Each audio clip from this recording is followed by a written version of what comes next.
নমস্কাৰ ছাৰ বাইদেউসকল আৰু মোৰ প্ৰিয় বন্ধু বান্ধৱীসকল, মই পংকজ বৰুৱা ৰাইট এডুকেশ্যন তৰফৰ পৰা আজি মই আপোনালোকলৈ UGC নেট স্লেট আৰু অসমীয়া ডিপাৰ্টমেণ্টৰ যিসকল ছাত্ৰ ছাত্ৰী আছে সেইসকলৰ সুবিধা হোৱাকৈ এটি ভিডিঅ' প্ৰস্তুত কৰিছোঁ। আপোনালোকলৈ মই স্লেট 2024 চনৰ যিখন প্ৰশ্নকাকত আছিল সেই প্ৰশ্নকাকতৰ আগৰ পাৰ্ট 1ৰ 50টা কুৱেশ্যন মই আলোচনা কৰিলোঁ। আজি এই ভিডিঅ'টোত মই নেক্সট 50টা কুৱেশ্যন লৈ আহিছোঁ। এই 50টা কুৱেশ্যন মই আপোনালোকক ইয়াৰ বিষয়ে শুদ্ধ উত্তৰটো দিম আৰু শুদ্ধ উত্তৰটো দিয়াৰ পিছত আপোনালোকক মই এই উত্তৰখিনি যিখন আমাৰ স্লেটৰ ফালৰ পৰা দিয়ে যিটো অফিচিয়েল এনচাৰ কি সেই এনচাৰ কি মতে এইখিনি দিবলৈ মই যত্ন কৰিম। যিহেতু এই পৰীক্ষাটো আপোনালোকৰ 17 মাৰ্চ 2024 চনত হৈছিলে। এইটো স্লেটৰ ফালৰ পৰা ইয়াত কোনো ধৰণৰ নেগেটিভ মাৰ্কিং নাছিলে। ইয়াৰ পেপাৰটো ইয়াত 200 মাৰ্ক আছিলে, পাৰ কুৱেশ্যন 2 মাৰ্ক আছিলে। তাৰে মই আপোনালোকৰ আগত 50টা কুৱেশ্যন আগৰ ভিডিঅ'টোত আলোচনা কৰিলোঁ আৰু এতিয়া মই নেক্সট এই 50টা কুৱেশ্যন আলোচনা কৰিম। আজিৰ প্ৰথম কুৱেশ্যনটো আছে, ইয়াত আমাৰ শুদ্ধ আৰু অশুদ্ধ যিটো অপশ্যন সেইটো বিচাৰ কৰিবলৈ দিছে। ইয়াত আপোনালোকে নিশ্চয় দেখিছে চাগে, এটা আছে যোজনা 1 নম্বৰটো, সেই ৰামো নাই অযোধ্যাও নাই, এবিধ যোজনা। এইটো যোজনা একচুৱেলি যোজনাত পৰে, কিন্তু তথাপিতো এনচাৰ কি মতে এইটো এটা হ'ব লাগে, এইটোৱে প্ৰবচন, প্ৰবাদ প্ৰবচনত এইটো এটা পৰে, প্ৰবাদ প্ৰবচনত পৰে। আৰু 2 নম্বৰটো আছে, বি নম্বৰটো, জোনবাই এটি তৰা দিয়া, পাত নাই চুট নাই কিহতকৈ দিম। এইটো এটা একচুৱেলি জ্যোতিপ্ৰসাদ কলাগুৰু বিষ্ণুপ্ৰসাদ ৰাভা, এইটো এটা ৰাভা সংগীত। এই ৰাভা সংগীতটো কলাগুৰু বিষ্ণুপ্ৰসাদ ৰাভাই গীত আৰু এইটো কথা আৰু সুৰ দুয়োটাই দিছিলে। এইটো মালিতাত নপৰে। চি নম্বৰ অপশ্যনটো আছে, পৰহিলৈ গধূলি আহিবা লাহৰি, ফালি থম বেৰৰে চুক। এইটো এটা বিহু নাম, এইটো এটা শুদ্ধ, এইটো শুদ্ধ। আকৌ ডি নম্বৰত আছে, নদীৰ বন নাই খান্দে আৰু পাতে, বিষয়াৰ বন নাই ভাঙে আৰু পাতে। এইবিধ হৈছে ফকৰা, এইটো প্ৰবাদ নহয়, এইটো ফকৰা বা পতন্তৰ বুলি কোৱা হয়। এতিয়া এই যে ফকৰা যোজনাবিলাকত আমাৰ কিছুমান কি হয়, এইবিলাক সুকীয়া কিছুমান অন্তৰ্নিহিত অৰ্থ লুকাই থাকে। ইয়াৰ যদি আমি কাৰেক্ট অপশ্যনটো যদি চাওঁ তেনেহ'লে ইয়াৰ শুদ্ধ উত্তৰটো হৈছে এনচাৰ ডি। আমি নেক্সট কুৱেশ্যনটো লৈ যাওঁ, 52 নম্বৰ কুৱেশ্যনটো। 52 নম্বৰ কুৱেশ্যনটো আছে আমাৰ, এইটোৰ ওপৰত মই আগতে এটা ভিডিঅ' প্ৰস্তুত কৰিয়ে থৈছোঁ, তথাপিতো এইটো ধুনীয়াকৈ আহিছে, আপোনালোকে উত্তৰখিনি কৰিব পাৰিব নিশ্চয়। ইয়াত আছে আমাৰ শুদ্ধ আৰু অশুদ্ধ বিচাৰ কৰিবলৈ দিছে। ইয়াত পয়াৰ চন্দ্ৰৰ উদাহৰণ এটা দিছে। পয়াৰ চন্দ্ৰৰ উদাহৰণত এনেকৈ লিখিছে, হাঁহিয়া হাঁহিয়া ৰাধিকা ৰাণী, কৃষ্ণক বুলন্ত মধুৰ বাণী। এইটো অশুদ্ধ, কাৰণ যিহেতু আমাৰ যিটো পয়াৰ চন্দ্ৰত 8+6 এইটো আমাৰ পৰ্বৰ থাকে। তাৰপিছত 2 নম্বৰত আছে অমিতাক্ষৰ চন্দ্ৰৰ উদাহৰণ। অমিতাক্ষৰ চন্দ্ৰৰ উদাহৰণ যদি চাওঁ আমাৰ কি আছে, জিলিকা পাখিৰে হাঁহে, ৰবিৰ কিৰণ, পখিলা নাচি ফুলে অগণন। এইটো এটা শুদ্ধ নহয়। আকৌ চি নম্বৰটো চাওঁ আমাৰ ঝুমুৰি চন্দ্ৰৰ উদাহৰণ দিছে। ঝুমুৰি চন্দ্ৰত হেন শুনি জাম্বৱন্ত, ধাইলা মহাবলৱন্ত। এইটো শুদ্ধ। ইয়াত আপোনালোকে চাওকচোন, ইয়াত প্ৰত্যেক চৰণত 2 পৰ্বৰ মাত্ৰাৰ সংখ্যা থাকে আৰু ইয়াতে 4+4 হয়নে, 4+4 থাকে পৰ্ব সংখ্যা, আৰু যিখিনি আমাৰ অষ্টধ্বনি সেইখিনি কিছুমান মিল থাকে, সেইটো কাৰণে এইটো ঝুমুৰি চন্দ্ৰৰ উদাহৰণটো শুদ্ধ। তাৰপিছতে আমাৰ জোনা চন্দ্ৰৰ উদাহৰণ দিছে। জোনা চন্দ্ৰৰ আপোনালোকে এটা কথা মনত ৰাখিব, এই যিটো ইয়াৰ পিছত আছে কি, দুলৰি, এইটো দুলৰি,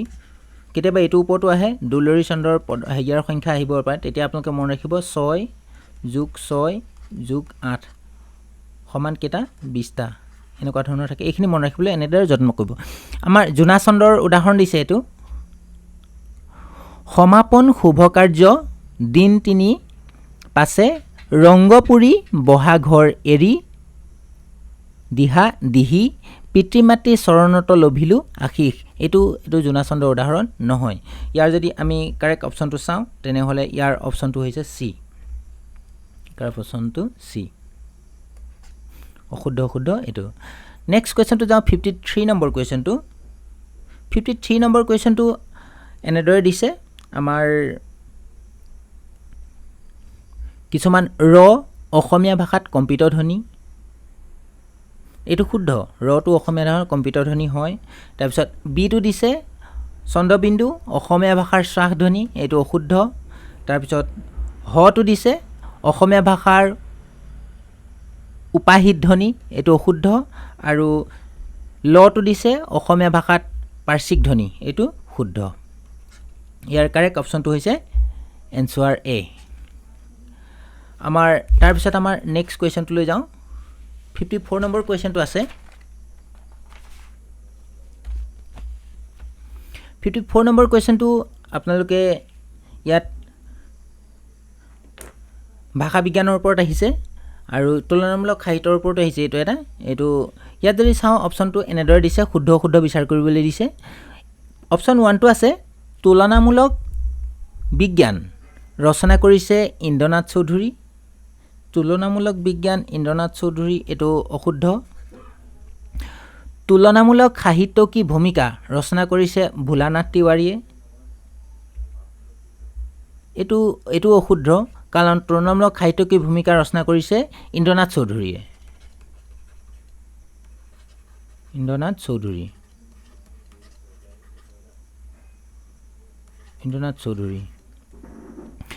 চি নম্বৰ আছে তুলনামূলক সাহিত্য আৰু অনুবাদ কলা কৰবী ডেকা হাজৰিকা এইটোৰ ওপৰত প্ৰায় প্ৰশ্ন আহে আপোনালোকে মনত ৰাখিব তুলনামূলক সাহিত্য আৰু অনুবাদ কলা কৰবী ডেকা হাজৰিকা বাইদেউৰ ওপৰত এইটো প্ৰশ্ন আহে এইটো শুদ্ধ আৰু কম্পাৰেটিভ লিটাৰেচাৰ ইণ্ডিয়ান ডাইমেনশ্যন ৰচনা কৰিছে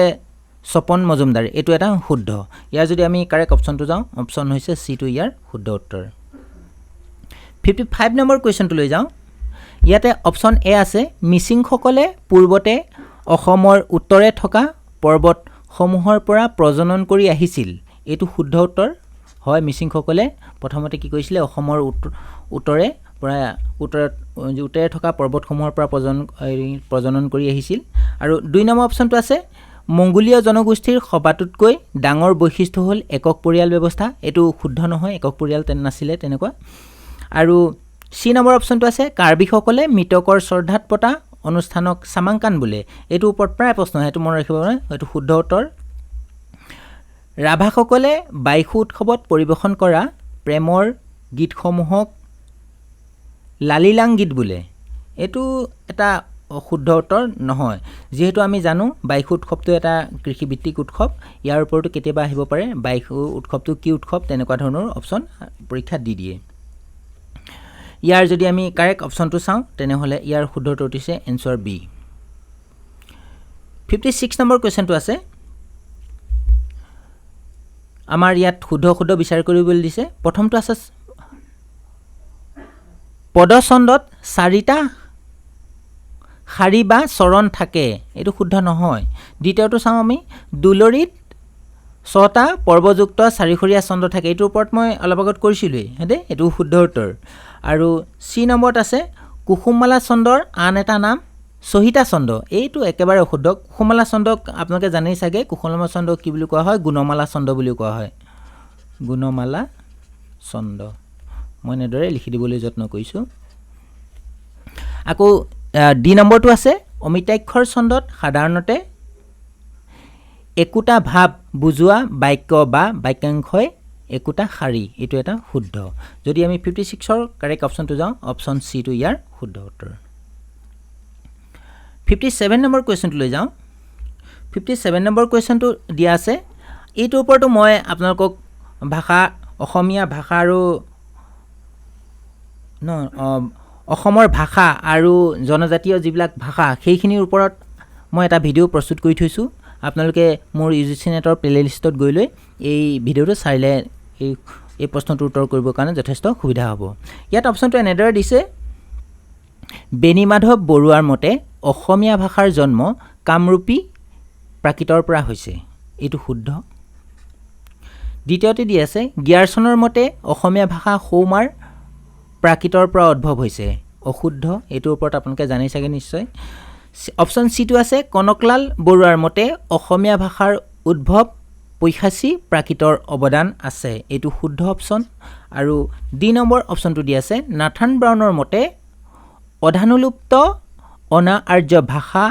এটিৰ ওপৰত সংস্কৃত ভাষা জাপি দিয়াৰ ফলত অসমীয়া ভাষাৰ জন্ম হৈছে এইটো অশুদ্ধ ইয়াৰ যদি আমি কাৰেক্ট অপশ্যনটো চাবলৈ যাওঁ আনসাৰ চিটো হৈছে ইয়াৰ শুদ্ধ উত্তৰ আমি ইয়াৰ পিছত নেক্সট অপশ্যনটো লৈ যাওঁ 58 নম্বৰ কুৱেশ্যনটো আছে ইয়াত আমাৰ শুদ্ধ বিচাৰ কৰিব লাগিছে এইটো অনাদিপতন বিশ্বব্ৰহ্মাণ্ড সৃষ্টি বিষয়ক গ্ৰন্থ এইটোতো শুদ্ধ এইটো আপোনালোকে জানে দ্বিতীয়টো হৈছে হৰিচন্দ্ৰ উপাখ্যানৰ আধাৰ গ্ৰন্থ হৈছে মাৰ্কেণ্ডীয় পুৰাণ এইটো শুদ্ধ আৰু চি নম্বৰটো আছে অজামিল উপাখ্যান ভাগৱতৰ অষ্টম স্কন্ধৰ অন্তৰ্গত এইটো শুদ্ধ নহয় অমৃত মন্থন ভাগৱতৰ দ্বাদশ স্কন্ধৰ অন্তৰ্গত এইটো শুদ্ধ নহয় ইয়াৰ যদি আমি কাৰেক্ট অপশ্যনটো চাবলৈ যাওঁ এনসাৰ চিটো হৈছে ইয়াৰ শুদ্ধ উত্তৰ 59 নম্বৰ কুৱেশ্যনটো লৈ যাওঁ 59 নম্বৰটো ঠিক তেনেকৈ শুদ্ধতা বিচাৰ কৰিবলৈ দিছে এইটো আপোনাৰ অবুজমায়া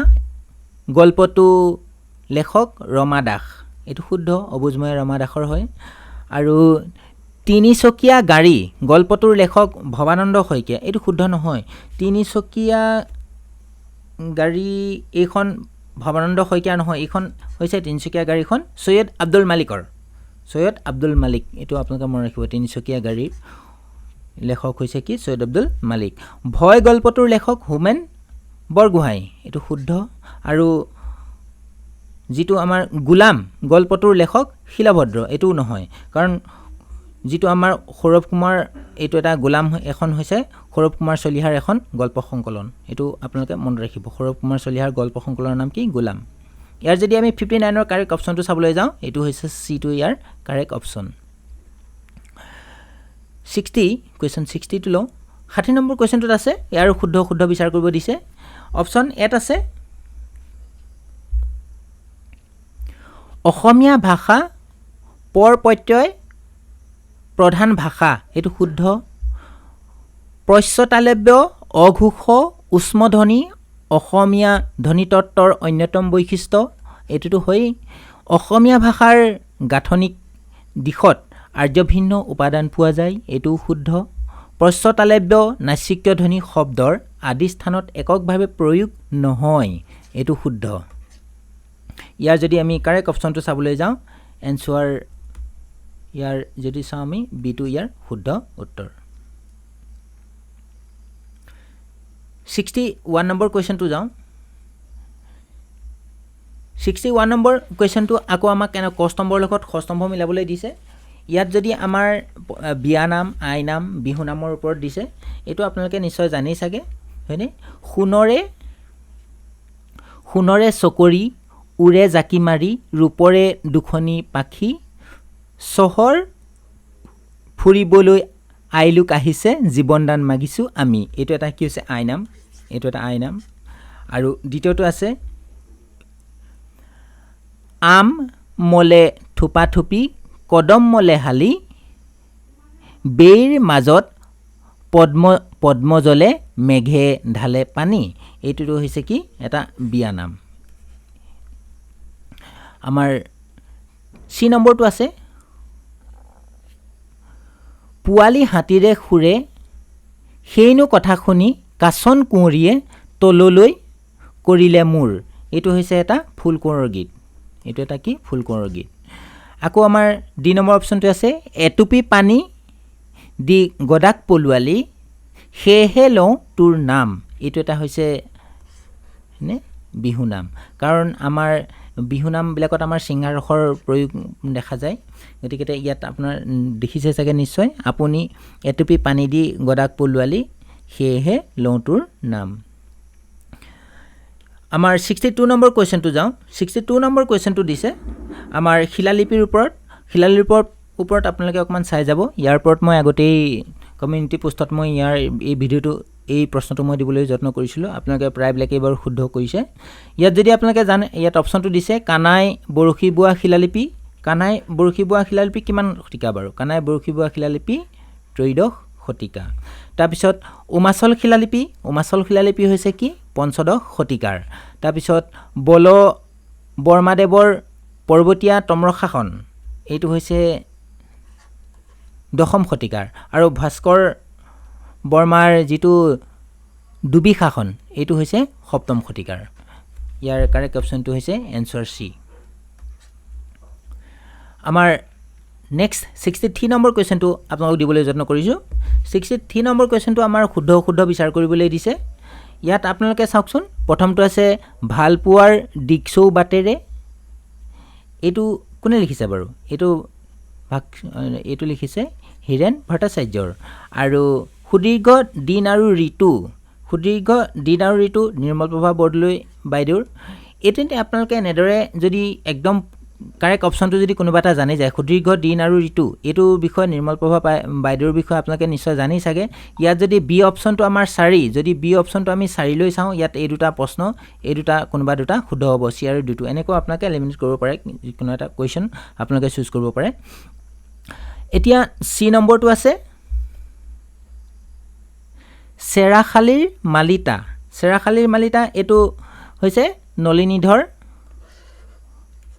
ভট্টাচাৰ্যৰ আৰু দলঙত তামিঘৰা এইটো হৈছে নৱকান্ত বৰুৱাৰ ইয়াৰ শুদ্ধটো চাওঁ যদি আমি তেতিয়া দেখিম ইয়াৰ শুদ্ধটো হৈছে এনসাৰ ডিটো ইয়াৰ শুদ্ধ উত্তৰ 64 নম্বৰ কুৱেশ্যনটো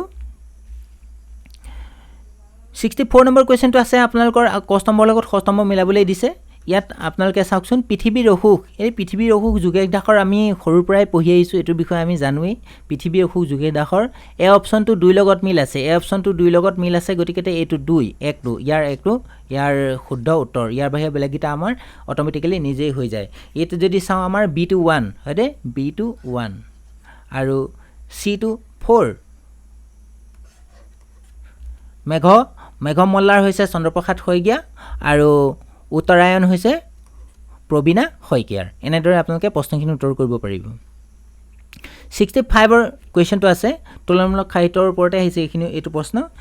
ইয়াত যদি চাওঁ মই ক'লোৱে যে আপোনালোকক কৰবী ডেকা হাজৰিকা বাইদেউৰ ওপৰত প্ৰায় প্ৰশ্ন আহে আপোনালোকে তেখেতৰ এই ওপৰত অকণমান চাই যাব তুলনামূলক সাহিত্য তত্ত্ব এইখন ৰচনা কৰিছে পল্লৱী ডেকা এইটো বুজবৰুৱা নহয় এইটো বেজবৰুৱা হ'ব লাগিছিলে বুজৰ বৰুৱা তাৰপিছত তুলনামূলক সাহিত্য এইখন ৰচনা কৰিছে তুলনামূলক সাহিত্য প্ৰফুল্ল কটকী আৰু তুলনামূলক ভাৰতীয় সাহিত্য এইখন ৰচনা কৰিছে নিৰাজনা মহন্ত বেজবৰাই আৰু তুলনামূলক সাহিত্য আৰু অনুবাদ কলা এইখনৰ বিষয়ে মই ক'লোৱে যে কৰবী ডেকা হাজৰিকা বাইদেৱে ৰচনা কৰা 65ৰ কাৰেক্ট অপশ্যনটো হৈছে এনসাৰ B2 ইয়াৰ শুদ্ধ উত্তৰ আমাৰ নেক্সট কুৱেশ্যনটো লওঁ 66 নম্বৰ কুৱেশ্যনটো 66 নম্বৰ কুৱেশ্যনটো আপোনাৰ প্ৰাক শংকৰ যুগৰ কবিৰ ওপৰত আহিছে আৰু ইয়াত যদি আমি এইকেইটা চাওঁ তেনেহ'লে ৰুদ্ৰকণ্ডলী শ্ৰীধৰ কণ্ডলী অনন্ত কণ্ডলীৰ পীতাম্বৰ কবি হয়নে এইখনৰ ওপৰত আহিছে তেখেতসকলে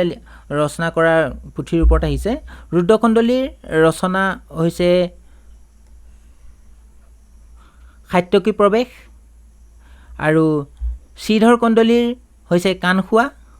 তাৰপিছত অনন্ত কণ্ডলীৰ হৈছে কুমাৰ হৰণ আৰু পীতাম্বৰ কবিৰ হৈছে উষা পৰায়ণ ইয়াৰ শুদ্ধ উত্তৰটো হৈছে কি এনসাৰ B2 ইয়াৰ শুদ্ধ উত্তৰ 66 নম্বৰ কুৱেশ্যনটো লৈ যাওঁ ইয়াত আমাৰ কস্তম্ভৰ লগত সস্তম্ভ মিলাবলৈ দিছে দৰুং পূজা এইটো হৈছে আৱৰসকলৰ গাৰ্জাই পূজা এইটো হৈছে বড়োসকলৰ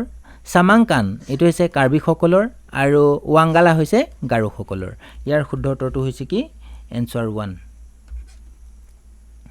68 নম্বৰ কুৱেশ্যনটোলৈ আহোঁ 68 নম্বৰ কুৱেশ্যনটোত আছে কস্তম্ভৰ লগত সস্তম্ভ মিলাবলৈ দিছে ইয়াত যদি চাওঁ দেশন্ত শিশু বয়সতে বৃদ্ধ এইটো কি এইটো হৈছে এটা ফকৰা। কৃষ্ণই মূৰতে বকুল ফুল এপাহি নিয়ৰ পাই মুকলি হ'ল। এইটোৰ ওপৰত আমি প্ৰায়ে গায়ে থাকোঁ। আপোনালোকে যদি হুঁচৰি যদি গাবলৈ যায়, কৃষ্ণৰ মূৰতে বকুল ফুল এপাহি, এইটো হৈছে এটা হুঁচৰি। তাৰপিছত চি নম্বৰটো আছে স্বৰ্গদেউ ওলালে বাটচৰা মুখলে দুলিয়াই পাতিলে দোলা। এইটো হৈছে কি বাৰু এইটো ইয়াৰ অপশ্যনটো? তাৰপিছত আৰু এটা আছে কি, সাতত পাতল পাছত ঘন ছয়ত তামোল নদন বদন। এইটো এটা কি ডাকৰ বচন, হয়নে? এতিয়া ইয়াৰ শুদ্ধ উত্তৰটো যদি চাবলৈ যাওঁ, এনচাৰ 1টো হৈছে ইয়াৰ শুদ্ধ উত্তৰ। আমি বিহুগীতবিলাকত আমি এনেকুৱা ধৰণৰ, আপোনালোকে নিশ্চয় বিহুগীত আৰু হুঁচৰিৰ বিষয়ে যদি অকণমান পঢ়াৰ লগে লগে গম পাই যাব চাগে উত্তৰটো। নেক্সট 69 নম্বৰ কুৱেশ্যনটো আছে। 69 নম্বৰ কুৱেশ্যনটো আমাৰ ক স্তম্ভৰ লগত খ স্তম্ভ মিলাবলৈ দিছে।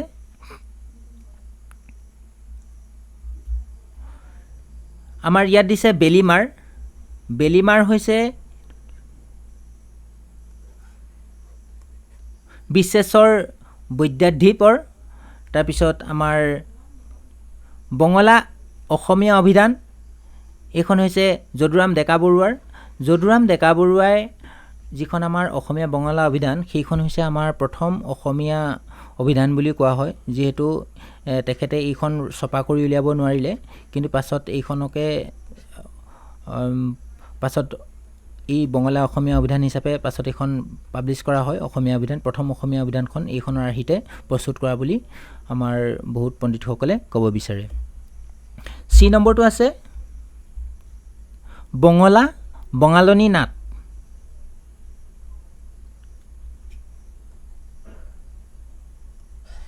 এইটো হৈছে ৰুদ্ৰৰাম বৰদলৈ আৰু আসাম বন্ধু, এইখন হৈছে গুণাভিৰাম বৰুৱাৰ। ইয়াৰ 69ৰ শুদ্ধ উত্তৰটো হৈছে কি এনচাৰ D2। 70 নম্বৰ কুৱেশ্যনটোলৈ আহোঁ। কুৱেশ্যন নম্বৰ 70ত আছে, এইটো এটা আপোনালোকে মনত ৰাখি যাব, এইখিনিৰ ওপৰতো প্ৰায় প্ৰশ্ন আহে। ধন্যলোক, ধন্যলোক ৰচনা কৰিছে আনন্দবৰ্ধনে, এইটো শুদ্ধ। তাৰপিছত সাহিত্য দৰ্পণ ৰচনা কৰিছে বিশ্বনাথ কবিৰাজে। তাৰপিছত নাট্যশাস্ত্ৰ, ভৰতমুনিৰ নাট্যশাস্ত্ৰ, আমি সকলোৱে জানো ভৰতমুনিৰ নাট্যশাস্ত্ৰ, হয়নে? আৰু পঞ্চম বেদ বুলি কোৱা হয় নাট্যশাস্ত্ৰক, কি বুলি কোৱা হয়? পঞ্চম বেদ বুলি কোৱা হয়। ইয়াৰ 70ৰ শুদ্ধ উত্তৰটো হৈছে এনচাৰ 1টো। 71 নম্বৰ কুৱেশ্যনটোলৈ যাওঁ। ইয়াত আমাৰ বৰ্ণৰ ওপৰত আহিছে, ক স্তম্ভ আৰু খ স্তম্ভ। অসমীয়া দন্তমূলীয় বৰ্ণ, কণ্ঠ বৰ্ণ, উষ্ম বৰ্ণ আৰু ঔষ্ঠ বৰ্ণৰ ওপৰত আহিছে। ইয়াত যদি আমি দন্তীয়া শটো চাওঁ, দন্তীয়া শটো হৈছে অসমীয়া ঔষ্ঠ বৰ্ণ। এতিয়া অসমীয়া ঔষ্ঠ বৰ্ণ যদি চাওঁ, আমাৰ ইয়াত মুঠ 7টা হয়, ঔষ্ঠ বৰ্ণ 7টা। এটি হস্ৰৌ, দীৰ্ঘৌ, প, এইকেইটা মই এনেদৰে দিবলৈ যত্ন কৰিছোঁ, প, ফ, ব, ভ আৰু ম, এইকেইটা হৈছে কি ঔষ্ঠ বৰ্ণ। তাৰপিছতে আমাৰ ফটো, এইটো মোৰ ভুল হৈছে, এইটো ফটো পৰিব আমাৰ ঔষ্ঠ বৰ্ণত, আৰু দন্তীয়া শটো পৰিব উষ্ম বৰ্ণত, দন্তীয়া শটো পৰিব উষ্ম বৰ্ণত, উষ্ম বৰ্ণ। যদি আমি উষ্ম বৰ্ণকেইটা চাওঁ, তেতিয়া আমি জানিব লাগিব যে উষ্ম বৰ্ণ কোন কোনকেইটা জানেনে? তালব্য শ, মূৰ্ধন্য শ, দন্তীয় শ, হ, এইকেইটা উষ্ম বৰ্ণ বুলি কোৱা হয়। আৰু ইয়াক উচ্চাৰণ কৰিলে একচুৱেলি আমাৰ কি হয়? গৰম হৈ যায়, মুখবৰ গৰম হৈ যায়, কাৰণে ইয়াক উষ্ম বৰ্ণ বুলি কোৱা হয়। তাৰপিছতে আমাৰ লটো যদি চাওঁ, এই লটো হৈছে আমাৰ দন্তমূলীয় বৰ্ণ, হয়নে? দন্তমূলীয় বৰ্ণৰ বিষয়ে আপোনালোকে জানেই চাগে। দন্তমূলীয় বৰ্ণখিনি হৈছে কি? দন্তীয় ত, দন্তীয় থ, দন্তীয় দ, দন্তীয় ধ, দন্তীয় ন, আৰু দুটা আছিলে কি ল আৰু অন্তস্থ জ, এইকেইটা হৈছে কি দন্তমূলীয় বৰ্ণ। আৰু হটো হৈছে কণ্ঠবৰ্ণ এইটো এটা কি কণ্ঠবৰ্ণ এই হটোৰ ওপৰত মোৰ অকণ কনফিউজ আছে আপোনালোকে এইটো বিষয় অকণমান চাব কণ্ঠবৰ্ণৰ ওপৰত ইয়াৰ যদি কাৰেক্ট অপশ্যনটো চাওঁ এনচাৰ 1 টো ইয়াৰ শুদ্ধ উত্তৰ 72 নম্বৰ কুৱেশ্যনটো হৈছে আমাৰ ক স্তম্ভৰ লগত খ স্তম্ভ মিলাবলৈ দিছে অপশ্যন এটো আছে কি দেখে দেখে মোৰ দেশ এইখিনি আপোনালোকে যদি চাই কিহৰ ওপৰত আহিছে জানেনে এইটো ভ্ৰমণ কাহিনীৰ ওপৰত আহিছে ভ্ৰমণ কাহিনীৰ ওপৰত এইটো প্ৰশ্ন দিছে এই দেখে দেখে মোৰ দেশ নৱকান্ত বৰুৱাৰ দেৱৰ এখন ভ্ৰমণ কাহিনী তাৰপিছত সীমাই 2 নম্বৰত আছে সীমাই আমনি কৰে এইটো হৈছে বীৰেন্দ্ৰ কুমাৰ ভট্টাচাৰ্যৰ এখন ভ্ৰমণ কাহিনী তাৰপিছত দিহিঙে দিপাঙে এখন ভূপেন হাজৰিকাৰ ভ্ৰমণ কাহিনী হয়নে নহয় অলপ কনফিউজ আছে এইটো আপোনালোকে চাব তাৰপিছত আমাৰ সীমাৰ পৰিধি ভাঙি এইটো হৈছে লক্ষীনন্দন বৰাৰ দেৱৰ এখন ভ্ৰমণ কাহিনী ইয়াৰ 72 যদি আমি কাৰেক্ট অপশ্যনটো চাবলৈ যাওঁ ইয়াৰ কাৰেক্ট অপশ্যনটো হৈছে এনচাৰ বি 73 নম্বৰ কুৱেশ্যনটো লৈ যাওঁ 73 নম্বৰ কুৱেশ্যনটো আমাৰ যদি চাওঁ অসমীয়া উমলা গীত এইবিলাক যদি চাওঁ হয়নে খৰা শিয়ালৰ বিয়া এইখিনি হৈছে আমাৰ শিশু ৰচনা বা শিশু সাহিত্যৰ ওপৰত আহিছে শিশু সাহিত্যৰ ওপৰত এইখিনি আহিছে আপোনালোকে এনেকৈ শিশু সাহিত্যৰ ওপৰত চাই যাব অসমীয়া উমলা গীত এইখন হৈছে নিৰ্মল প্ৰভা বাইদেউৰ তাৰপিছত তোমালোকৰ ভাল হওক এইখন হৈছে ভৱেন্দ্ৰনাথ শইকীয়াৰ খৰা শিয়ালৰ বিয়া লীলা গগৈদেৱৰ এইখন মই পোৱা নাই আপোনালোকে চাবচোন খৰা শিয়ালৰ বিয়া এইখন লীলা গগৈদেৱৰ হয়নে নহয় এইটো মোৰ ওপৰত কনফিউজ আছে আপোনালোকে লীলা গগৈদেৱৰ বিষয়ে জানেই চাগে অসমীয়া লোক সাহিত্যৰ ৰূপৰেখা যিখন আমাৰ 1968 চনত এখন প্ৰকাশ হৈছিলে এইখনৰ ওপৰতো কেতিয়াবা প্ৰশ্ন আহে এইটো আপোনালোকে চাই যাব তাৰপিছত আমাৰ আখৰৰ জখলা এইখন লিখিছিলে কি নৱকান্ত বৰুৱাদেৱে এইখিনি শিশু সাহিত্যৰ ওপৰত আহিছে এইটো প্ৰশ্ন ইয়াৰ যদি 73 কাৰেক্ট অপশ্যনটো চাবলৈ যাওঁ এনচাৰ বি টো ইয়াৰ শুদ্ধ উত্তৰ 74 নম্বৰ কুৱেশ্যনটো লৈ যাওঁ ৰূপক উৎপেক্ষা ভ্ৰান্তিমান আৰু অপহ্নতি ইয়াৰ ওপৰতো মই আগতে এটা কোনোবা এটা ভিডিঅ'ত মই ইয়াৰ ওপৰত ধুনীয়াকৈ আপোনালোকক মই ভ্ৰান্তিমানৰ ওপৰতো ধুনীয়াকৈ কৈ থৈছোঁ ৰূপকৰ ওপৰত গতিকে আগৰ মোৰ ভিডিঅ'বিলাক যদি চাইছে আপোনালোকে নিশ্চয় ইয়াৰ শুদ্ধ উত্তৰটো দিব পাৰিব চাগে ইয়াৰ একদম ডাইৰেক্ট এটা ভ্ৰান্তিমানৰ যিটো ইয়াৰ পৰা কিছুমান ডাইৰেক্ট এটুকা উঠাই দিছে পৰীক্ষাত আপোনালোকে প্ৰশ্নকেইটা দেখাৰ লগে লগে গম পাই যাব ইয়াতে ৰূপক বুলি কোৱাৰ লগে লগে কোনটো হয় জানেনে তেওঁৰ মুখখনেই পদুম এইটো হৈছে কি এটা ৰূপক তাৰপিছত উৎপেক্ষাটো যদি চাওঁ তেওঁ মুখখন যেনিবা পদুম হয়নে তে যেনিবা পদুম তাৰপিছত ভ্ৰান্তিমানটো চাওঁ পদুম বুলি মুখত ভুমুৰা পৰিছে যিহেতু আমি ভ্ৰান্তিমান বুলি ক'লে প্ৰকৃততে যিটো নহয় সেইটো ভ্ৰান্তিমান আৰু সাদৃশ্য হেতুকে তাকে হয় বুলি ভবা হয় তেতিয়া কি হয় হেতুকে ভ্ৰান্তিমান বুলি কোৱা হয় আপোনালোকে এইটো কথা একদম মন ৰাখিব যত্ন কৰিব ভ্ৰান্তিমানৰ ওপৰত আহে পদুম বুলি কিন্তু মুখত কি হৈছে এই ভুমুৰা পৰিছে পদুম বুলি ভুমুৰা পৰিছে এইটো এটা কি ভ্ৰান্তিমানৰ উদাহৰণ আৰু অপহ্নতিটোৰ উদাহৰণটো যদি চাওঁ আমি কি হৈছে অপহ্নতি মানে এইখন মুখ নহয় এপাহ পদুমহে এইটো হৈছে ইয়াৰ শুদ্ধ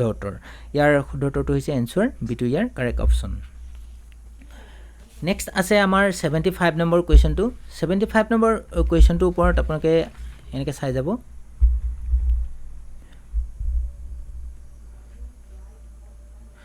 ইয়াত ক স্তম্ভৰ লগত খ স্তম্ভ মিলাবলৈ দিছে কিছুমান গ্ৰন্থৰ নাম লিখিছে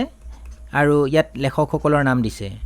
the origin of the Bengali script এইখন ইয়াৰ শুদ্ধটো হৈছে কি R.D. বেনাৰ্জী R.D. মানে হৈছে কি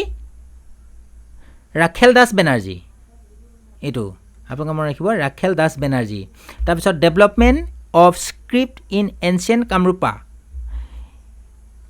এইখন হৈছে কি টি.পি. বৰ্মা এইটো টি.পি. বৰ্মা নে মানে ঠাকুৰ প্ৰসাদ বৰ্মা তাৰপিছত Indian পেলিঅ'গ্ৰাফি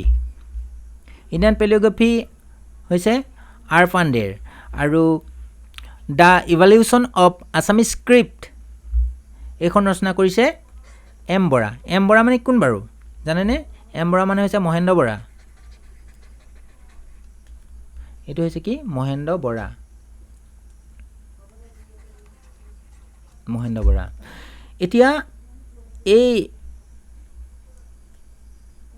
development of script in ancient Kamrupa এইখন ৰচনা কৰিছিলে টি.পি. বৰ্মাদেৱে 1976ত এইটো আপোনালোকে মনত ৰাখিবলৈ যত্ন কৰিব আৰু যিখন আমাৰ অৰিজিন অফ বেংগলী স্ক্ৰিপ্ট এইটো কুঠিলা লিপিও বুলি কোৱা হয় এই যিখিনি আমাৰ কুঠিলা লিপি বুলি জনাজাত এইটো আপোনালোকে অলপ মনত ৰাখিবলৈ যত্ন কৰিব ইয়াৰ ওপৰতো কেতিয়াবা এনেদৰে দি দিবও পাৰে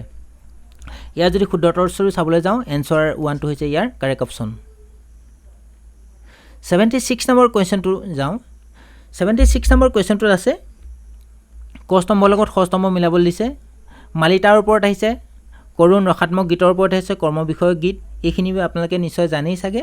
এটি নাও খেলৰ গীতটো হৈছে এইটো কৰ্ম বিষয়ক গীত তাৰপিছত মাহুতৰ গীত যদি আমি চাওঁ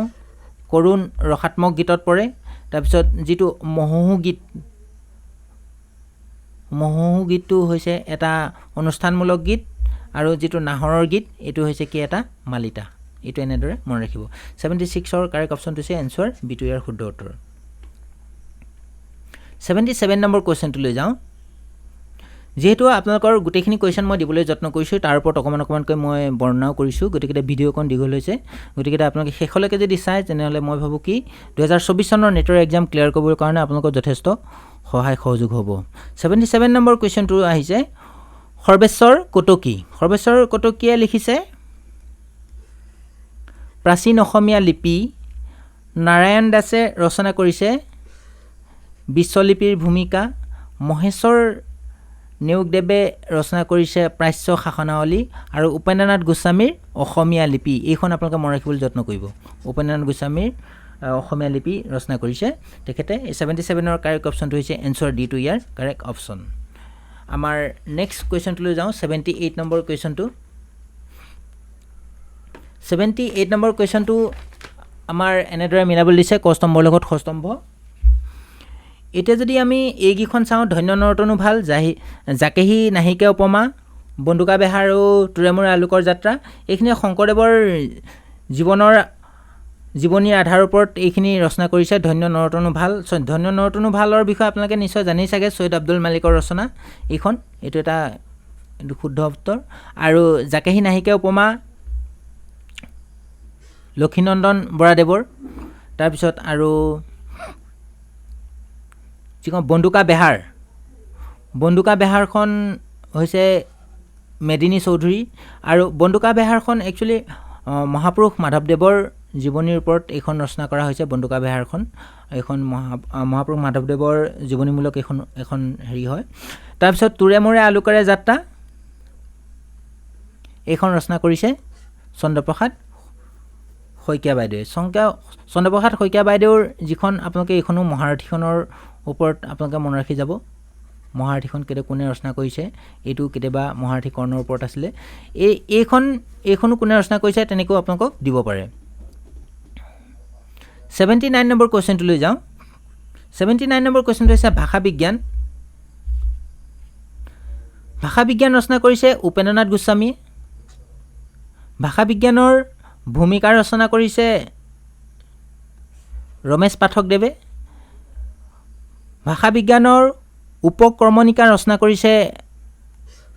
অৰ্পণা কোঁৱৰে তাৰপিছত ভাষা বিজ্ঞানৰ জিলিকনি ৰচনা কৰিছে এখন প্ৰণীতা দেৱী বাইদেৱে ইয়াৰ যদি কাৰেক্ট অপশ্যনটো চাবলৈ যাওঁ এনচাৰ চি টু ইয়াৰ শুদ্ধ উত্তৰ 80 নম্বৰ কুৱেশ্যনটো চাওঁ 80 নম্বৰ কুৱেশ্যনটো যদি আমি চাওঁ ইয়াত বিশেষ্য বিশেষণ ক্ৰিয়া বিশেষণ আৰু কিদান্ত ইয়াত আমাৰ কাৰেক্ট অপশ্যনটো এইটো আমাৰ বিশেষণ হৈছে বন্ধন, বিশেষ্য হৈছে বন্ধন।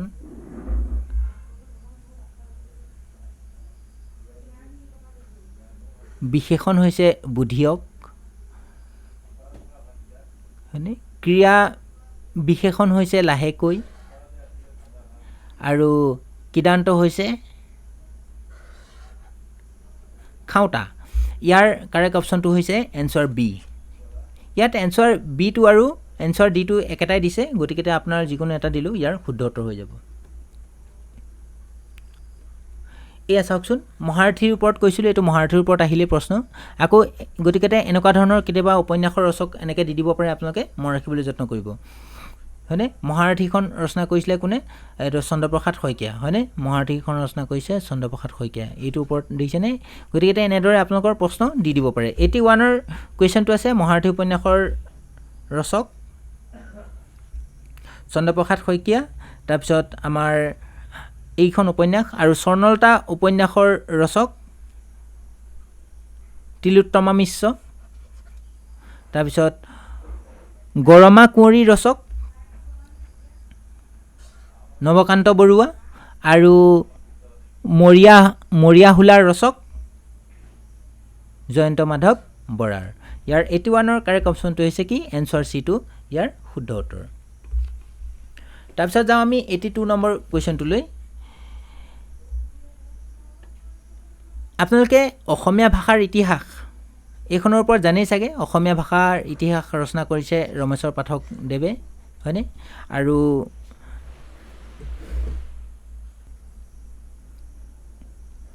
গোলোকচন্দ্ৰ গোস্বামীয়ে ৰচনা কৰিছে অসমীয়া ব্যাকৰণ প্ৰৱেশ, গোলোকচন্দ্ৰ গোস্বামীৰ এইখন অসমীয়া ব্যাকৰণ প্ৰৱেশ ৰচনা গোলোকচন্দ্ৰ গোস্বামীদেৱৰ। আৰু উপেন্দ্ৰনাথ গোস্বামীৰ অসমীয়া ভাষা ব্যাকৰণ, এইখন হৈছে অসমীয়া ভাষা বিজ্ঞান ৰচনা কৰিছে, হয়নে? উপেন্দ্ৰনাথ গোস্বামীয়ে। আৰু লীলাৱতী শইকীয়া বৰা বাইদেউৰ কি হৈছে? অসমীয়া ভাষাৰ ৰূপতত্ত্ব এইখন ৰচনা কৰিছে। 82ৰ কাৰেক্ট অপশ্যনটো হৈছে কি? এনচাৰ ডিটো ইয়াৰ শুদ্ধ উত্তৰ। এতিয়া আমাৰ খামতি, খাচী, মিচিং আৰু কাৰ্বি জনজাতিৰ ওপৰত আহিছে। ইয়াত যদি আমি চাওঁ, খামতি যিটো আমাৰ 83 নম্বৰ কুৱেশ্যনটো, খামতি হৈছে শ্যাম চিনিয়া শাখাৰ পৰা আহিছে। খাচী হৈছে অষ্ট্ৰো এছিয়া শাখাৰ পৰা আহিছে। মিচিংসকল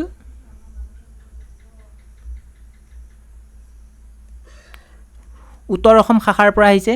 আৰু কাৰ্বিসকল হৈছে অসম বাৰ্মী শাখাৰ পৰা আহিছে। ইয়াৰ 83ৰ শুদ্ধ উত্তৰটো হৈছে কি? এনচাৰ বিটো ইয়াৰ শুদ্ধ উত্তৰ। 84 নম্বৰ কুৱেশ্যনটো, 84 নম্বৰ কুৱেশ্যনটো চাওকচোন, একেই।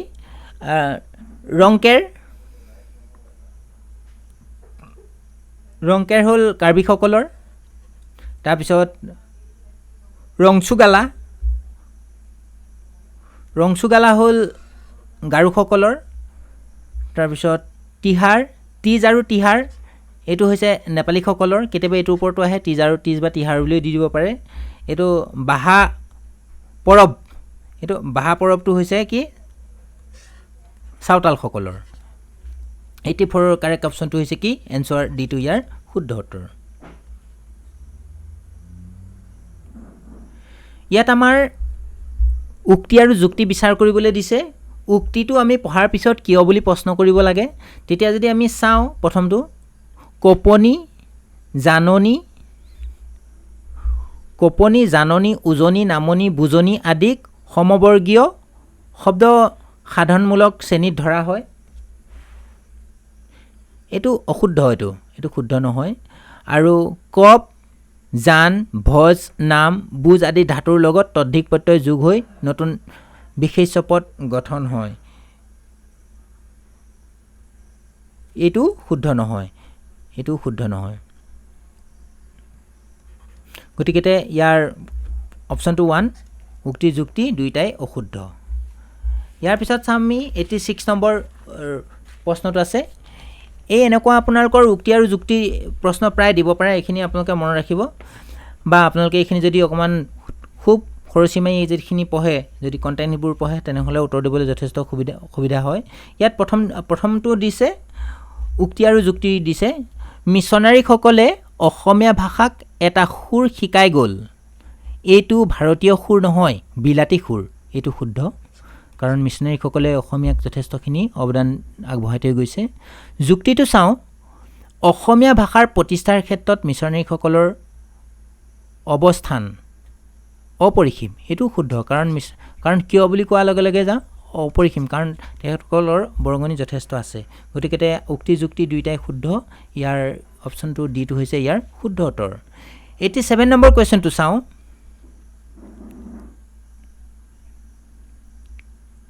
এটি 7 নম্বৰ কুৱেশ্যনটো আছে উক্তি আৰু যুক্তিৰ ওপৰতে দিছে 18 নম্বৰ সেভেনটো ইয়াত এনেদৰে দিছে উক্তিটো এনেদৰে দিছে যিবিলাক শব্দ বা বাক্যই সাহিত্যৰ শোভা বঢ়ায় তাক সাহিত্যৰ অলংকাৰ বোলে এইটো একদম সঁচা এইটো শুদ্ধ তাৰপিছত যুক্তিটো কেনেকৈ দিছে কাব্য সাহিত্যৰ ছন্দ অলংকাৰ আদি প্ৰয়োগ নকৰি কেৱল অলংকাৰৰ দ্বাৰাই তাৰ শোভা বঢ়াব পাৰি এইটো বাৰু হয়নে বাৰু কেৱল অলংকাৰৰ দ্বাৰাই শোভা বঢ়াব পাৰি তাত যে ছন্দ বা বেলেগ কিবা যে প্ৰয়োগ নকৰি এইটো হয়নে এইটো শুদ্ধ নহয় কাৰণ যেতিয়া আমাৰ কাব্যৰ শোভা বঢ়াবলৈ হ'লে ছন্দ পয়াৰ সকলো ধৰণৰ অলংকাৰ সবৰে প্ৰয়োগ হোৱা দেখা যায় গতিকে 87ৰ শুদ্ধ উত্তৰটো হৈছে কি এনসাৰ বি টো উক্তি শুদ্ধ যুক্তি অশুদ্ধ 88 নম্বৰ কুৱেশ্যনটোলৈ আহোঁ 88 নম্বৰ কুৱেশ্যনটো এনেদৰে দিছে উক্তিত প্ৰাক শংকৰী যুগৰ কবিসকলৰ ৰচনা প্ৰধানকৈ অনুবাদমূলক সেইটোতো আপোনালোকে সকলোৱে জানেই হয়নে ৰামায়ণৰ পৰা আদি কৰি সকলোবিলাক আমাৰ ৰচনা প্ৰায়বিলাক অনুবাদমূলকেই প্ৰধানতঃ প্ৰাক শংকৰী যুগৰ যিবিলাক ৰচনা এইটো শুদ্ধ আৰু গতিকে তেওঁলোকৰ কাব্যৰ পৰিৱেশ ৰচনা বা পৰিস্থিতিৰ চিত্ৰণত স্থানীয় ৰহনখানি পাঠকক মনোৰঞ্জন কৰাৰ চেষ্টা কৰা দেখা নাযায় এইটোতো মিছা কথা কাৰণ তেখেতসকলে প্ৰকৃতিক পৰিৱেশ বা চিত্ৰ বৰ্ণনা কৰি তেখেতে ৰচনা কৰিবলৈ যত্ন কৰিছে গতিকে এইটো যুক্তি শুদ্ধ নহয় ইয়াৰ অপশ্যনটো যদি চাওঁ সিটো হৈছে ইয়াৰ শুদ্ধ উত্তৰ 89 নম্বৰ কুৱেশ্যনটোলৈ আহোঁ উক্তি দিছে যি ভাষাৰ শব্দ সম্ভাৰ চহকী সেই ভাষাৰ প্ৰকাশিকা শক্তিও বেছি এইটোতো শুদ্ধ একেবাৰে শুদ্ধ যদি শব্দ ভণ্ডাৰ বেছি হয় তেনেহ'লে প্ৰকাশভংগীও বেছি হ'ব প্ৰকাশ কৰাৰ শক্তিও বেছি হ'ব তাৰপিছত যুক্তি দিছে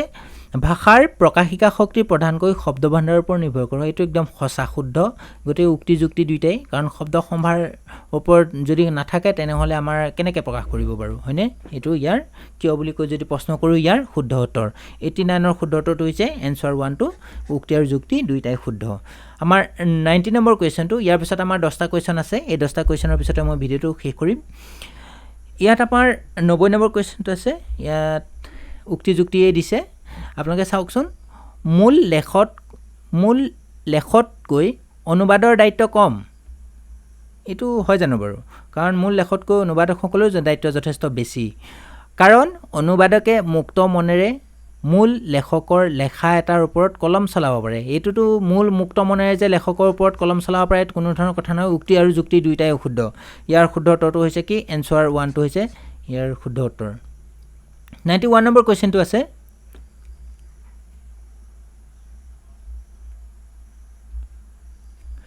আধুনিক কবিতাত ৰোমান্টিক উপাদান নাথাকে সেই ৰোমান্টিক উপাদান নাথাকে নহয় এইটো থাকে হয়নে গতিকে এইটো অশুদ্ধ আধুনিক কবিতাত নীতিধৰ্মী আবেগ স্থান নাই কিয় আছে নীতিধৰ্মী আবেগৰ স্থান আছে গতিকে উক্তি যুক্তি দুয়োটাই অশুদ্ধ এইটো ইয়াৰ শুদ্ধ উত্তৰ আমাৰ 92 নম্বৰ কুৱেশ্যনটো লৈ যাওঁ 92 নম্বৰ কুৱেশ্যনটো এনেদৰে আছে আমাৰ ইয়াতো উক্তি যুক্তি বিচাৰিবলৈ দিছে অসমীয়া ঐতিহাসিক মালিতাৰ ভিতৰত নাহৰৰ গীত এইটোতো শুদ্ধ ঐতিহাসিক গীতৰ ভিতৰত নাহৰৰ গীত চিকন সৰিয়হৰ গীত এইটো শুদ্ধ জয়মতী কুঁৱৰীৰ গীত এইটো শুদ্ধ হৰদত্ত বীৰদত্তৰ গীত বদন বৰফুকনৰ গীত মণিৰাম দেৱানৰ গীতক ধৰা হয় এইটো ঐতিহাসিক মালিতাৰ ওপৰত ধৰা হয় এইখিনি আপোনালোকে এইটো মনত ৰাখিব এইটো এনেদৰে আপোনালোকে মনত ৰাখিবলৈ যত্ন কৰিব এইটো হৈছে শুদ্ধ আৰু যুক্তি গতিকে অসমীয়া লোকসাহিত্যত 6টা ঐতিহাসিক মান্যতা আৰে 6টা বুলি যে বিশেষকৈ আছে তেনেকুৱা নহয় আৰু তাতকৈ বেছিও থাকিব পাৰে গতিকে এইটো অশুদ্ধ এটা যদি চাওঁ উক্তি শুদ্ধ যুক্তি অশুদ্ধ ইয়াৰ শুদ্ধ উত্তৰটো হৈছে কি এনসাৰ বি টো ইয়াৰ শুদ্ধ উত্তৰ 93 নম্বৰ কোৱেশ্চনটো লৈ যাওঁ উক্তি যুক্তি বিচাৰিবলৈ দিছে উক্তি ভাষা হ'ল নিয়ম সিদ্ধ পৰম্পৰাগত এক সামাজিক বিধি এটোটো হয় কাৰণ সামাজিক বিধি এটো এটা যাক এক বৃহৎ সংখ্যক জনসাধাৰণে পুৰুষানুক্ৰমে এক ধৰণৰ বাক ব্যৱহাৰৰ জৰিয়তে সবল সুস্থ কৰি তোলে এটো একদম শুদ্ধ কাৰণ এটা আমাৰ পৰম্পৰা আমাক কি কয় আমাৰ এখিনি সুস্থ কৰি ৰাখে হয়নে বাক ব্যৱহাৰৰ জহত কিয়নো ভাষা যুক্তিটো এনেদৰে দিছে কিয়নো ভাষা এটা সম্প্ৰদায়ৰ জনসাধাৰণে অকলখৰে আয়ত্ত কৰা অভ্যাস অকলখৰে কৰিব পাৰে জানো বাৰু এটো শুদ্ধ নহয় হয়নে এটি 93 নম্বৰ কোৱেশ্চনটোৰ শুদ্ধ উত্তৰটো হৈছে উক্তি শুদ্ধ যুক্তি অশুদ্ধ 94 নম্বৰ কোৱেশ্চনটোলৈ আহোঁ অসমীয়া ভাষা প্ৰতিষ্ঠাত ইষ্ট ইণ্ডিয়া কোম্পানী তথা ব্ৰিটিছ চৰকাৰক অকাট্য যুক্তি প্ৰমাণৰ গুৰিতে আছিল মাইন্স বেনছনৰ অসমীয়া ভাষাৰ অভিধানখনি এটোটো শুদ্ধ অসমীয়া ভাষাৰ প্ৰতিষ্ঠাৰ ক্ষেত্ৰত মাইন্স বেনছনৰ অৱদান আমি সদায় ল'ব লাগিব কাৰণ অসমীয়া ভাষাৰ যিখন অভিধানন হয়নে এইখনে কি কৈছে আমাৰ অকথ্য যুক্তি প্ৰদান কৰিছিলে হয়নে এটো শুদ্ধ আৰু দ্বিতীয় হৈছে যদুৰাম ডেকা বৰুৱাই কৰ্নেল জেনকিন্সক দিয়া তেওঁৰ হাতে লিখা অসমীয়া অভিধানখন বেনছনে তেওঁৰ অভিধান ৰচনাৰ সময়ত হাতত পৰিছিল আৰু আখৰ জোকনিৰ ক্ষেত্ৰত বহু সহায়ক হৈ পৰিছিল এটো শুদ্ধ কাৰণ সেইটো কাৰণে অসমীয়া বঙলা অভিধান যদুৰাম ডেকা বৰুৱাৰ ওপৰত আগতো প্ৰশ্ন আহিছে আৰু ইয়াত সুন্দৰভাৱে দিছে যে মই কৈছে অসমীয়া ভাষা অভিধানখন সেই অসমীয়া এই যদুৰাম ডেকা বৰুৱাৰ সেই অসমীয়া বঙলা অভিধানখনৰ পৰাই লোৱা হয় বুলি বহুতে ক'ব খোজে আৰু এতিয়া যদি চাওঁ উক্তি আৰু যুক্তি দুইটাই শুদ্ধ 94 ৰ শুদ্ধ উত্তৰটো হৈছে কি এনসাৰ সি টো ইয়াৰ শুদ্ধ উত্তৰ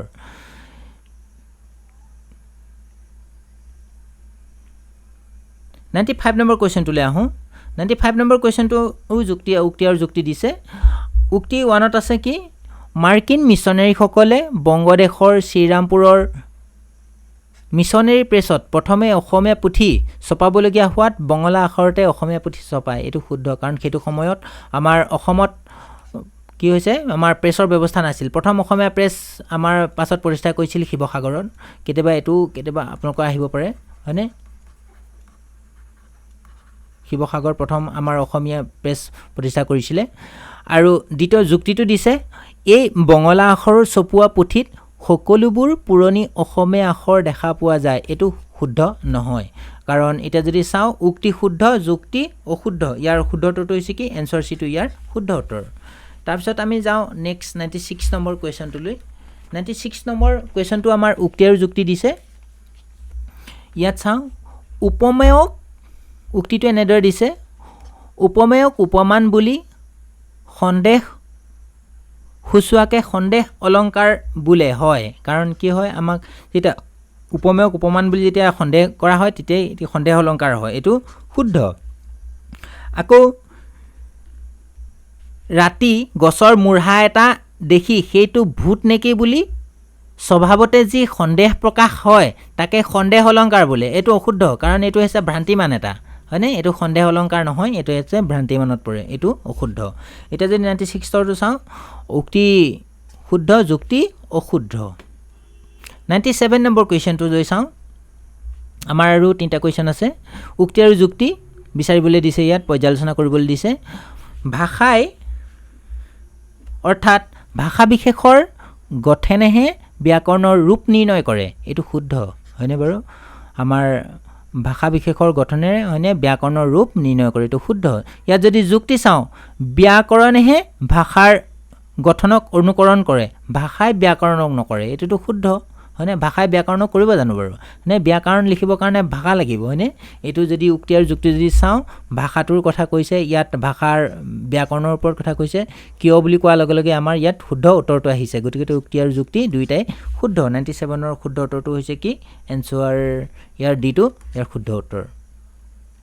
98 নম্বৰ কুৱেশ্যনটো আছে উক্তি আৰু যুক্তি বিচাৰিবলৈ দিছে ধ্বনি বিজ্ঞানে ধ্বনিৰ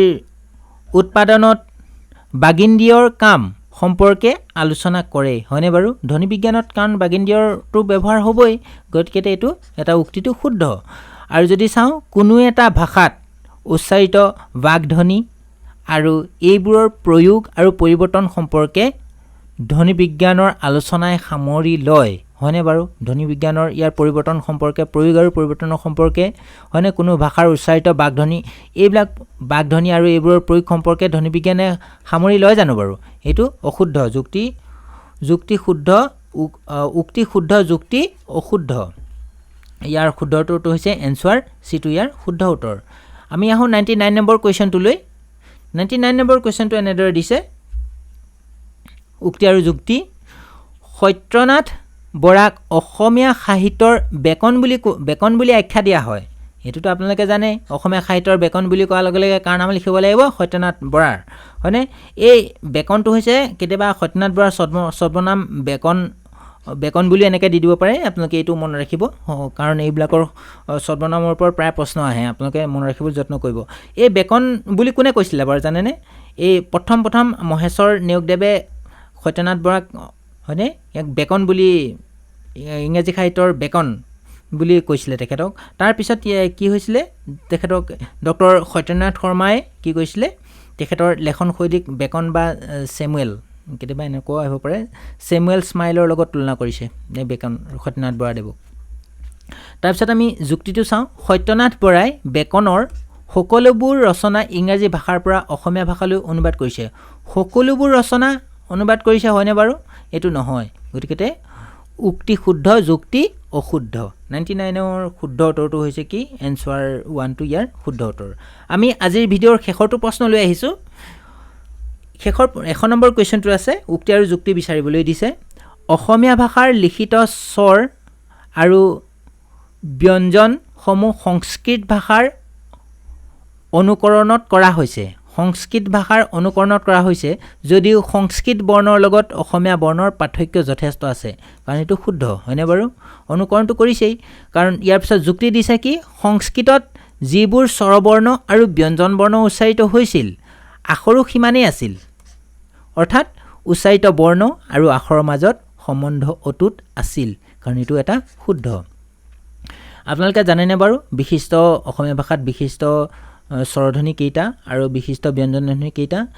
এইটোৰ ওপৰত মই আগতে এটা ভিডিঅ' বনাই থৈছোঁ আপোনালোকে মোক কমেণ্টত জনাবচোন অসমীয়া ভাষাত বিশিষ্ট স্বৰধ্বনি আৰু ব্যঞ্জন ধ্বনি কেইটা গতিকে এই প্ৰশ্নটোৰ 1 নম্বৰ প্ৰশ্নটোৰ শুদ্ধ উত্তৰটো হৈছে এনসাৰ 1 উক্তি আৰু যুক্তি দুইটাই শুদ্ধ আজিৰ এই ভিডিঅ'টোত মই আপোনালোকক 50টা কুৱেশ্যনৰ শুদ্ধ উত্তৰ দিবলৈ যত্ন কৰিলোঁ এই 50টা শুদ্ধ উত্তৰ আপোনালোকক মই কৈছোঁৱেই যে স্লেটৰ ফালৰ পৰা যিটো 20/5/2020 চৰ যিটো এনসাৰ কি ৰিভাইজ